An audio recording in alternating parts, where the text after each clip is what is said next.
حصہ با حصہ اور طرح با طرح نبیوں کی معرفت کلام کر کے اس زمانے کے آخر میں ہم سے بیٹے کی معرفت کلام کیا، جسے اس نے ساری چیزوں کا وارث ٹھہرایا اور جس کے وسیلے سے اس نے عالم بھی پیدا کیے۔ وہ اس کے جلال کا پرتاؤ اور اس کی ذات کا نقش ہو کر سب چیزوں کو اپنی قدرت کے کلام سے سنبھالتا ہے۔ وہ گناہوں کو دھو کر عالم بالا پر کبریا کی دائنی طرف جا بیٹھا اور فرشتوں سے اسی قدر بزرگ ہو گیا جس قدر اس نے میراث میں ان سے افضل نام پایا، کیونکہ فرشتوں میں سے اس نے کب کسی سے کہا کہ تو میرا بیٹا ہے، آج تو مجھ سے پیدا ہوا، اور پھر یہ کہ میں اس کا باپ ہوں گا اور وہ میرا بیٹا ہوگا۔ لیکن اس نے فرشتوں میں سے کسی کے بارے میں کب کہا کہ تو میری دائنی طرف بیٹھ جب تک میں تیرے دشمنوں کو تیرے پاؤں تلے کی چونکی نہ کر دوں، کیونکہ واقعی میں وہ فرشتوں کا نہیں بلکہ ابراہیم کی نسل کا ساتھ دیتا ہے، یعنی ایمان والی کا۔ اے محنت اٹھانے والوں اور بوجھ سے دبے ہوئے لوگوں، محنت اٹھانے والوں جو شریعت کی دھارمکتا میں محنت کرتے ہیں، دھارمکتا ارن کرنے کے لیے دھارمکتا کو کماتے ہیں شریعت کو مان کر۔ اے محنت اٹھانے والوں اور بوجھ سے دبے ہوئے لوگوں، سب میرے پاس آؤ، میں تمہیں آرام دوں گا۔ تم کتاب مقدس میں ڈھونڈتے ہو، یعنی پرانے عہد نامے میں، کیونکہ سمجھتے ہو کہ اس میں ہمیشہ کی زندگی تمہیں ملتی ہے، اور یہ وہ ہے جو میری گواہی دیتی ہے۔ پھر بھی تم زندگی پانے کے لیے میرے پاس آنا نہیں چاہتے۔ یہی ہے وہ جو پانی اور خون کے وسیلے سے آیا تھا، یعنی یسوع مسیح۔ وہ نہ فقط پانی کے وسیلے سے بلکہ پانی اور خون دونوں کے وسیلے سے آیا تھا، اور جو گواہی دیتا ہے وہ روح ہے، کیونکہ روح سچائی ہے، اور گواہی دینے والے تین ہیں، روح اور پانی اور خون، اور یہ تینوں ایک ہی بات پر متفق ہیں۔ ان کے پھلوں سے تم انہیں پہچان لو گے۔ کیا جھاڑیوں سے انگور یا اونٹ کٹاروں سے انجیر توڑتے ہیں؟ اسی طرح ہر ایک اچھا درخت اچھا پھل لاتا ہے اور برا درخت برا پھل لاتا ہے۔ اچھا درخت برا پھل نہیں لا سکتا، نہ برا درخت اچھا پھل لا سکتا ہے۔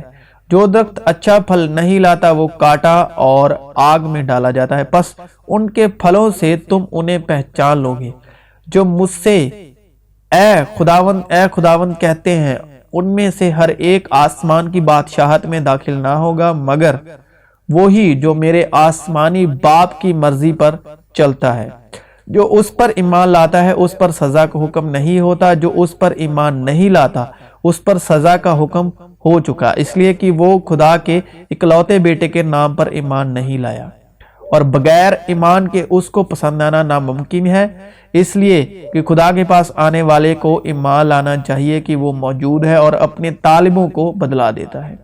یہ نہیں کہ ہم ایمان کے بارے میں تم پر حکومت جتاتے ہیں، بلکہ خوشی میں تمہارے مددگار ہیں، کیونکہ تم ایمان ہی سے قائم رہتے ہو، اور اگر تم مسیح کے ہو تو ابراہیم کی نسل اور وعدے کے مطابق وارث ہو، اور وہ جو تقریباً 100 برس کا تھا باوجود اپنے مردہ سے بدن اور سارا کے رحم کو مرداگی پر لحاظ کرنے کے ایمان میں ضعیف نہ ہوا، بس ایک شخص سے جو مردہ سا تھا آسمان کے ستاروں کی برابر کثیر اور سمندر کے کنارے کی ریت کے برابر بے شمار اولاد پیدا ہوئی۔ اسی واسطے وہ میراث ایمان سے ملتی ہے تاکہ فضل کے طور پر ہو، اور وہ وعدہ کل نسل کے لیے قائم رہے، نہ صرف اس نسل کے لیے جو شریعت والی ہے بلکہ اس کے لیے بھی جو ابراہیم کی مانند ایمان والی ہے۔ وہی ہم سب کا باپ ہے، اور ایمان کے بانی اور کامل کرنے والے یسوع کو تاکتے رہیں، جس نے اس خوشی کے لیے جو اس کی نظروں کے سامنے تھی شرمندگی کی پرواہ نہ کر کے صلیب کا دکھ سہا اور خدا کے تخت کی دائنی طرف جا بیٹھا۔ روپے کی محبت سے خالی رہو، اور جو تمہارے پاس ہے اس پر قناعت کرو، کیونکہ اس نے خود کہا ہے کہ میں تجھ سے ہرگز دست بردار نہ ہوں گا اور کبھی تجھے نہ چھوڑوں گا۔ کیونکہ ہم کو ایمان کے وسیلے فضل ہی سے نجات ملی ہے، اور یہ تمہاری طرف سے نہیں، خدا کی بخشش ہے۔